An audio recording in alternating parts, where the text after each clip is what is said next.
Just wanted to talk, that's all. How's it going, everybody? Good morning. Good morning. I have a feeling that there's a lot of hangovers in New York today. The people who are happy and celebrating about the Knicks, the people who are Yankees fans and maybe, partied a little bit hard after last night's game. But we're doing a rare pregame show on a Saturday morning. I typically don't do this because, and I remember now why, my neighbors like to cut their grass right around this time. Without fail, as I'm starting a pregame show or a morning voicemail show or whatever on a Saturday, my neighbor decides to fire up the lawnmower. So if the sound gets a little bit loud, that's why. I hope you can't hear it. I can't tell what you guys can hear or whatever. But a pretty fun game for the Yankees last night. The crowd was absolutely electric, and we had a great night from Cody Bellinger, a great night from Paul Goldschmidt, and a pretty good night from Carlos Rodon. Yankees trying to get a little bit more today out of Clark Schmidt, and we'll go over the lineup real quick because it has just come out, and some interesting things of note here. So Ben Rice back in there. He is at the leadoff spot. He is your DH today. He got the night off last night. I put him on the thumbnail for my post-game show. I have a good feeling about Ben Rice today for whatever reason. Maybe it's because I need a haircut and I need a good reason to shave my head again. Aaron Judge batting second today. He is in right field. Cody Bellinger batting third after his nice game last night. He is in center field. Paul Goldschmidt, belt winner from last night. He is at first base. We got the Martian, Jason Dominguez, in left field. He had a couple of walks last night. Hopefully he gets going with the hits today because he's probably going to have the day off tomorrow against the lefty. Anthony Volpe is obviously at shortstop tonight, or this afternoon. J.C. Escarra behind the dish. Austin Wells getting the day off. Day game after a night game. I saw a comment here from Cincy Tino who says, Bonehead strikes again, or Boonhead. No Wells or Grisham against a righty. Well, it's not that uncommon for a catcher to get the day game after a night game. And, coming off of a long trip and stuff, he's probably a little tired. I don't blame them for going with Escarra here. And Escarra seems like one of those guys who might come up big. But, right, doesn't he have that feeling of kind of like a clutch player? I mean, he had the walk-off sac fly last week, but I don't know. He kind of has that like Ronald Torreyes energy, or that Francisco Cervelli energy, or even that Oswaldo Cabrera energy, where you feel like, this guy could do something good today. DJ LeMahieu in there at second base today. He picked up a knock in his first start back. He had an error. It was not really his fault. He threw to a base that was unoccupied, but as an infielder, you're taught to just throw to the base. You can't worry about whether or not the first baseman is standing there. It has to be automatic. That's on the first baseman to do his job. So really, it should have been Rice making that play, but unfortunately, because the throw came from DJ, he got charged with the error. I was a little tough on him that day. I was making a joke, like, first game back, made an error, whatever. But Yorbit Vivas, back in there at third base today. He had a base knock last night. He continues to look good with the bat, in my opinion. I know he hasn't put up huge stats yet, but I like his swing, and he looks good to me. Another guy who's looking good is Cody Bellinger. Let's talk about him. We got a voicemail. Hey, Derek. Just wanted to say that Cody Bellinger has really turned it around. He's been playing really well lately. But, let's hope he can keep it up. Go Yankees. All right, yeah, Cody Bellinger. Last 11 games now, hitting .340. He's got 16 hits in those 11 games, so it's not a vitamin situation where it's one a day. He's got a couple of multi-hit games mixed in there. 2 home runs, 5 RBIs, and 9 runs scored over that time frame. He's looking more comfortable. And remember when the season began, he had a little bit of stiffness in his back. Remember, he had to be sat down right away.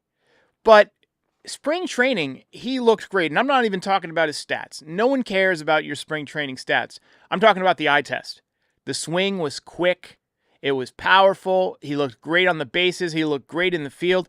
And once again, he was looking like the guy who won the MVP with the Dodgers. Probably not the same power as he had back then. That has kind of dissipated since he had that surgery, and plus, ball was a little bit more juiced back then.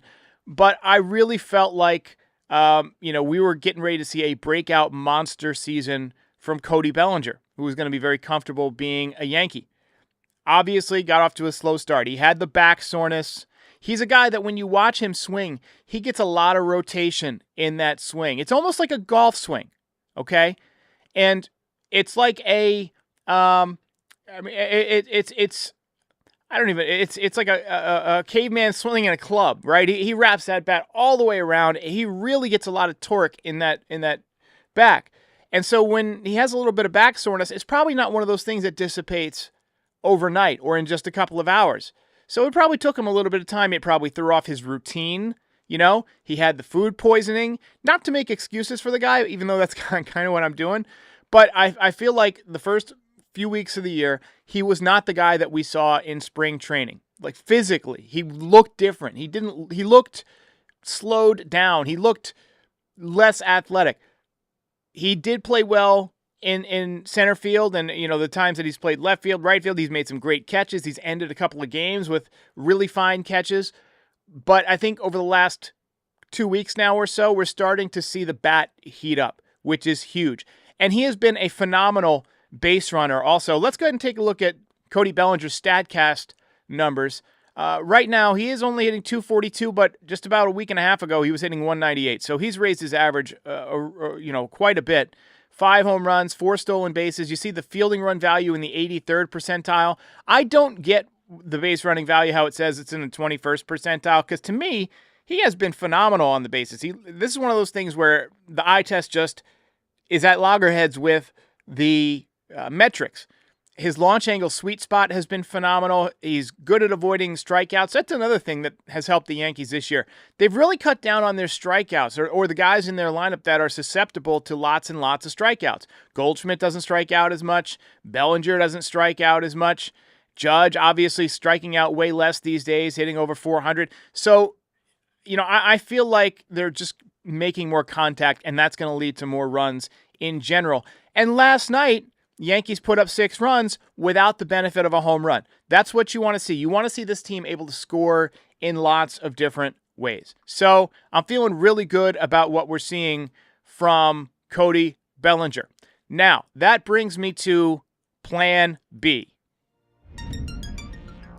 I wanted to compare the WAR so far of Juan Soto, who's being paid $51 million as his annual average value, major league record, as part of his 15-year, $765 million deal. What the Yankees did is they took that money, roughly, 20, 47, 50. They took roughly that money. Paul Goldschmidt's making $12.5 million. Cody Bellinger's making $20 million. Max Fried's making $27.25 million. They basically took that money that they had planned for Soto, and they put it towards 3 guys. And less of a long-term commitment. It's more, they're spending a little bit more this year on those 3 guys. But the long-term commitment is obviously way less than $765 million. Max Fried's getting $218 million, highest paid left-handed pitcher of all time. But Goldschmidt has been a bargain. He's hitting $349. He's got 5 home runs. His on-base percentage is almost at .400. He's got a 1.3 WAR.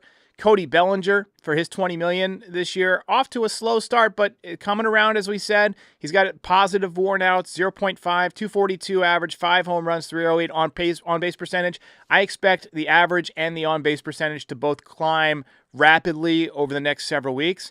And Max Fried obviously is pitching like a superstar. He's pitching like a Cy Young winner right now. 6-0 and a 2.2 WAR this year for a grand total of 4 WAR for the Yankees' Plan B. Now, I don't consider Devin Williams part of Plan B. I don't consider Jason Dominguez part of Plan B. To me, he's replacing Alex Verdugo. Devin Williams is replacing Nestor Cortez because their salaries were roughly comparable, and it was just a one-up for one-up trade. They might have made that trade regardless of whether or not Soto resigns. But to me, if the Yankees signed Juan Soto, they would not have signed Max Fried. full stop. And which means we would be, up shit creek without a paddle given what happened to Garrett Cole and Luis Heel. Cody Bellinger, they wouldn't have gotten, right? They would have just played Judge in center field again. And Paul Goldschmidt would probably be named Ben Rice. That would be your first baseman. Now, Ben Rice obviously having a great year, but I don't think anybody would argue that Paul Goldschmidt has been anything less than fantastic. I mean, he has been a huge, huge signing for this team. And, I can't say enough. I was wrong on him. He was somebody that I dismissed because he was 37. I didn't think the Yankees would go in that direction. I thought they would go with Rice, or I thought they would, maybe go out and get Christian Walker. Christian Walker has not had a good year. I'm going to pull up Christian Walker's numbers. Obviously, he signed with Houston, and nobody's given Brian Cashman the credit he deserves for choosing Goldschmidt over Walker. Goldschmidt hitting .210 with 5 home runs right now and a .283 on base percentage. The batting run value is down. The base running value is above average. Fielding run value slightly above average. He still hits the ball hard, still got good bat speed, but a lot of things are just really down. Now let's go ahead and take a look at Paul Goldschmidt, who is playing basically like his 2022 MVP self. I mean, look how much that is redder than the USSR, man. Batting run value in the 93rd percentile, expected batting average in the 92nd percentile. The sweet spot is fantastic. Whiff percentage, strikeout percentage, squaring the ball up a ton. Bat speed has been terrific. I mean, he's just been phenomenal for the Yankees so far. All right, let's take a look at today's pitching matchup. We got Griffin Canning for the Mets, who is 5-1 with a 2.36 ERA versus Clark Schmidt. Clark Schmidt, 1-1, 4.73. We've got their StatCast rankings matched up. And let me know what you guys think of this format. I'm always trying to tweak things and stuff like that, but we're trying to build out a post-game or a pregame show that can be more repeatable so we can do it more often, pretty much every day. I want to start doing it as we get further on into the season. And I thought this would be a great way to compare, how these guys line up in StatCast. I mean, honestly, Clark Schmidt looks a little better to me. I think I'd rather have his stuff, right? I mean, you look at the pitching run value and the breaking run value for Canning, they're really good. The off-speed run value is obviously much better than Clark Schmidt, but Schmidt, keeps the batting average lower.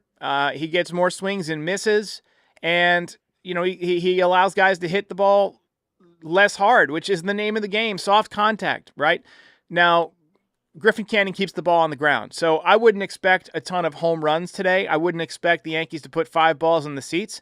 But with as hard as the guys hit the ball, I mean, especially Judge, Goldschmidt, Dominguez, they might be able to sneak some balls through and get some base hits just by hitting it hard and hoping that the ball finds a hole. So that's the pitching matchup today. Right now, I would say that history is showing that Clark Schmidt has been the better pitcher in his career, but Griffin Canning obviously off to a better start this year. So that's where we're at. We're going to get to our predictions here. Go ahead and drop your predictions in the chat, and here is mine.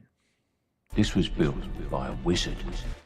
All right, so I am going 2+ hits for Anthony Volpe. We've actually got 3 predictions today. I'm cheating a little bit. 2+ hits for Anthony Volpe. Obviously, didn't have a great night last night, but I like the way his swing has been shaped. I know that sounds weird. I feel like it's leveled out more. And against a guy who, gives up ground balls or whatever, I feel like the more level swing is going to lead to some ground balls with eyes. I feel like he's going to sneak a couple of base hits through the infield today, so I'm calling 2+ hits for Anthony Volpe. I think Ben Rice is going to catch a hanger. He's so good at laying off of pitches below the zone that I think he's going to make Canning get the ball up. And I think he's going to be looking for it. I think he's going to put one in the seats. And Juan Soto, he went hitless last night. He was 0 for 2 with 3 walks. And you know what? Call me crazy. Even against the right-handed pitcher, Clark Schmidt, I think that he's going hitless again. I think that he's going to get booed again. And I'm predicting a hitless game for Juan Soto. So someone's asking that we pull up Brett Beatty on Baseball Savant. Why not? Let's do it. I'm a man of the people. Now, he doesn't qualify in a lot of areas, but bat speed is tremendous. .230 average, 5 home runs in 78 plate appearances. The barrel percentage is great. The expected slugging percentage is great. So he's doing a really nice job. They already have Vientos at third base though, so I wonder if is he going to be playing more second base? I mean, I'm not really familiar with what their plans are with Beatty. I know he hasn't played a lot, but anyway, Dante Lozada says predictions: Volpe and Judge 1.5 hits, Belly and Rice with homers. We'll take that. Nostradante. Pennsylvania Transparency Project says, anyone think Goldie will come back next year, or do you think the Yankees transition Rice to be the starting first baseman? I think they probably transition Rice to be the starting first baseman. But, I mean, if Goldschmidt hits 330, 340 with 25 home runs and drives in 100 runs, it's going to be tough to not bring him back. But it will raise his price. But even at age 38, I'd imagine he's going to be a bargain. Waleed Ahmed says, Martian home run, Yankees win 5-3. I'll sign up for both of those right now. So Joanne says they put Brett Beatty in against righties and not lefties, so he's platooning. So that makes sense. I don't get a chance to watch a lot of Met games, so I'm kind of unfamiliar with how their nuances of their lineups shake out. Quick word from our sponsor, then back we have 3 more voicemails, and we'll get some final comments before the... In baseball, as in life, it's all about having that extra edge, that little extra half second of a swing, the late break on a slider, or the grit to outlast your opponent on a hot afternoon. Same goes for shaving. Harry's gives you the edge where it counts. I tried the $5 trial set, and honestly, it's like the ace of my bathroom rotation. The handle's weighted just right, the razor is smooth, and the foaming shave gel lathers better than anything I have used before. I keep my beard tight around the jawline, clean edges, no irritation. Harry's handles it with ease. Even the packaging is big league. And their body wash, I've got the redwood scent. It's like a fresh cut field on opening day. Get the edge on your shave with Harry's razors.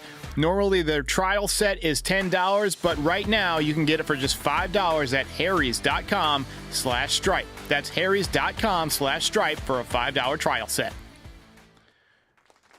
All right, we got some more predictions coming in. JD says Peraza wakes up 2 hits today. Going to be difficult because he's not in the starting lineup. So if that happens, something has gone wrong, or he's come in late in the game for whatever reason and still got a couple of at-bats. So that's going to be a tough one. Here's Robert. Yes, there's nothing like beating the Mutts on a Friday night, first game of the series. Setting up a sweep. Everybody's worried about tomorrow's game. I'm not. Canning ain't pitching against the no-hit National League. In this game, we're going to kick his ass. How about that Soto? What a wonderful player. 8 home runs and 20 RBIs in 45 games. Wow, what a gamer. Gritty bastard. Oh, Robert, we love you, man. You are a card. Look, I'm not going to get on Juan Soto too much. I hope he goes hitless today and tomorrow. I hope he goes 0 for the series in the Yankees sweep. Nothing in the world would make me happier than that. 100%. All right, we got MB here calling in from California. Hey, it's Mary Beth again. It's 6:45 out here in California, and I'm rewatching the game, and I'm watching for my thing, which is the emotions, and I'm watching Soto when he got out there to the bleacher fans, and there's no way that he pretended, but there's no way that it wasn't getting to him last night. I think today, even though I think it's going to be the same intensity with the fans, because the New York fans are the greatest. I feel like we started it all. The bleacher bums, no one else has that. There's no place like New York. Appreciate the call, MB. I 100% agree with you. No place like New York. Speaking of which, Steve Fontaine says, Derek, I know you live in North Carolina now. How did you keep your New York City accent? First of all, I never lived in New York City. I lived in Poughkeepsie. So my dad has a thick-ish New York accent, although it's gotten more southernified since we've moved down here. My mom has kind of a neutral accent, and I mostly watch New York stuff. Like I watch New York news, I watch New York television, the Yankees coverage, and I listen to New York radio. And in general, I avoid Southerners.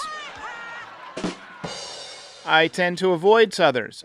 So it's easy to maintain the sound when actually my voice really sounds like this. It's all an act, ladies and gentlemen. This is my real voice. I sound like Lyndon Johnson. Oh, hi, Derek. This is Hugh from Bay Ridge in Brooklyn. And two things annoyed me about a very good win last night, and that was Boone laughing it up with Soto before the game. Toughen up, Boone. Hey, so I'm going to cut you off right there. I want to talk about that because, the way I think about it is you can be friends off the field, but once the game starts, I wouldn't want them yucking it up. But before the game, I mean, these are guys that went to battle together. They went to the World Series together. Let's say that you work for, I don't know. I know Circuit City doesn't exist anymore, but let's say you work for Circuit City, right? And then you leave and you go work for Best Buy, right? And then you happen to see your boss from Circuit City at an event, right? Are you really going to be like, F you, we're competitors now? You're going to be like, hey, let's laugh, let's have a good time, whatever. You're going to be friendly. That's what human beings do. Most people are not antagonistic by nature, in my experience, especially not Aaron Boone. And Juan Soto doesn't seem like that either. Listen, it was a business decision. He wanted to get paid. He got offered $760 million, $765 million, whatever it is. I don't blame him. It is what it is. All right, ladies and gentlemen, I will see you guys after the game. Drop your predictions and comments in the chat, in the comments. Check out nydesigns.shop, and we'll see you around 3:45, 5 o'clock, or 4 o'clock, depending on if there's any delays. It's supposed to rain a little bit, but I think they're going to get the game in on time. We'll see you then. Catch you later. Hey, while I've got you here, be sure to like the video and subscribe to the channel. Pinstripe Territory is the official Yankees podcast of the Foul Territory Network. We are home to the #1 most watched MLB postgame show on YouTube since 2021. We're here after every Yankees game and for reactions to all the best news and rumors during the offseason. Be a part of the show by calling into the voicemail 718-899-1068. Try to keep it clean for me. And if you ever miss us on YouTube, be sure and subscribe on all your favorite podcast platforms. Go ahead and rate us 5 stars. It'll help other people find the show. Thanks for watching. See ya.